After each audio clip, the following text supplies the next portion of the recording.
Okay guys, good morning. Ano po lang sa kanikuran guys.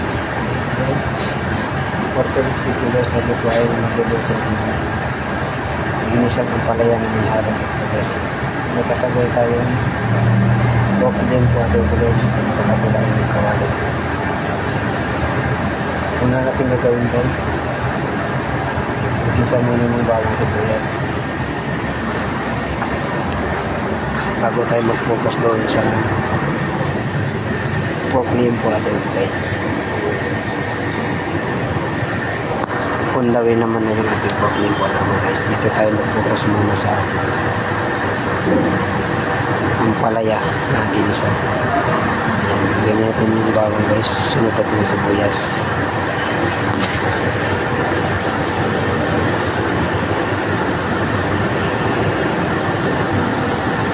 Antayin natin muna mag-brown ng ating bawang sibuyas guys.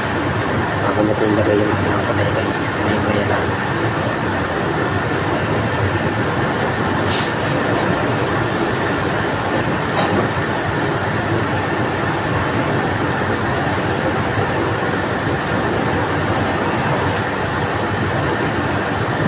Ayan mga guys, lagyan natin yung ating ampalaya.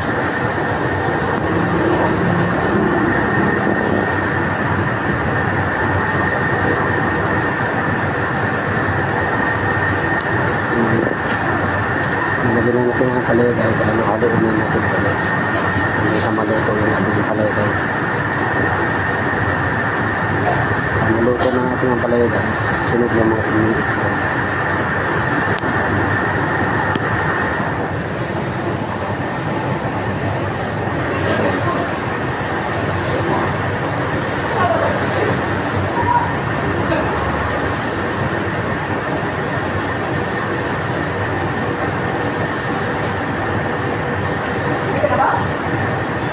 Ito po yung ating pork limpo adobo guys.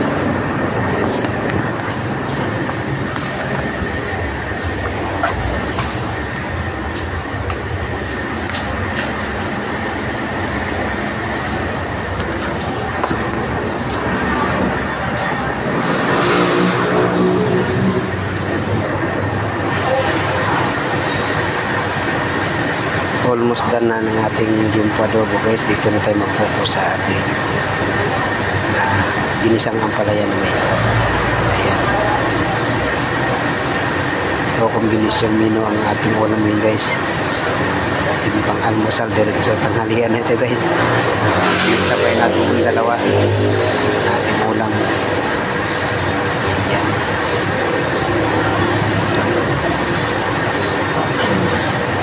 Hintayin na natin maluto yung ampalaya guys. Saka natin sunod yung rito. Ayan.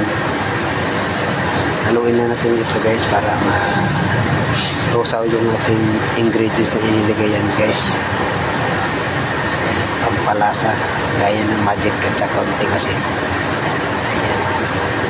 Kaya din na natin siya timplahan guys. Sa itlog pa lang guys, doon na tayo magtitimpla na magic at sa konting asin. Yun lang.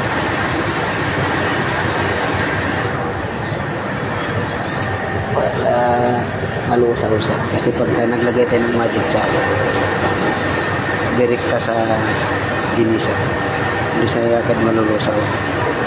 Kaya ang technique nito guys, doon tayo sa itlog palagay ng pampalasa para malusaw siya.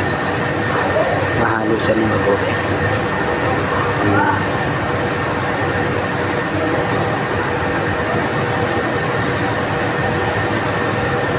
Almost done na ito guys. Sabit na naman maluto ang ating guys na inilagay. Kasi ang palaya nito.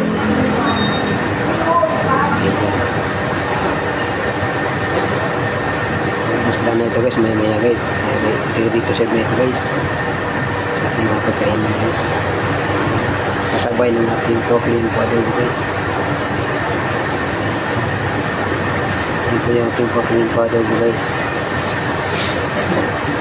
Ayan, dami yan guys. Ayan. Hintayin na lang natin itong ating ampalayang ginisa. 5 minutes more. Pagod na lang guys. Done na guys.